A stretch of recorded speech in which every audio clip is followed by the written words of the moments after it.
What does housing mean to you?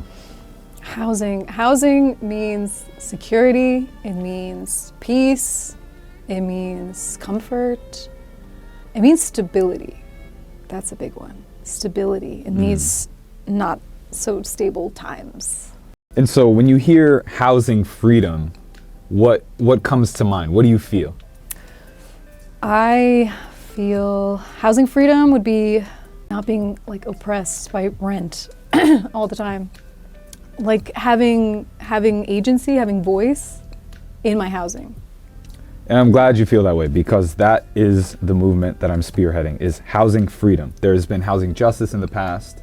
There's been these sort of struggles between tenants and landlords, but the concept or the idea really that I am trying to establish is freedom.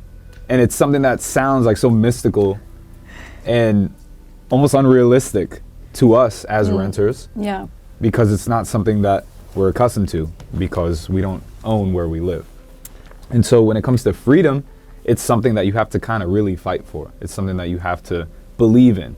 You have to come together. It's all that like wishy-washy, mushy stuff, because it's an idea. It's freedom. It's this big thing in the future.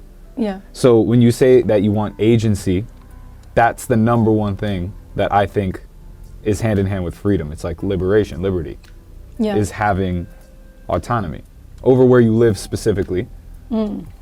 I think in the US we have these ideas of independence, freedom, liberty, all this stuff, but when it comes to our housing, we've never really thought of that.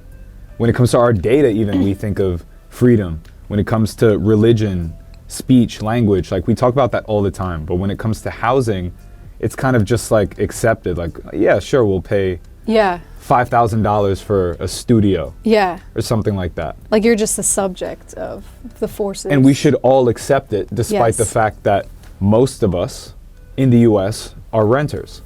Yeah. And in a state like New York, 70% of us are renters. Yeah.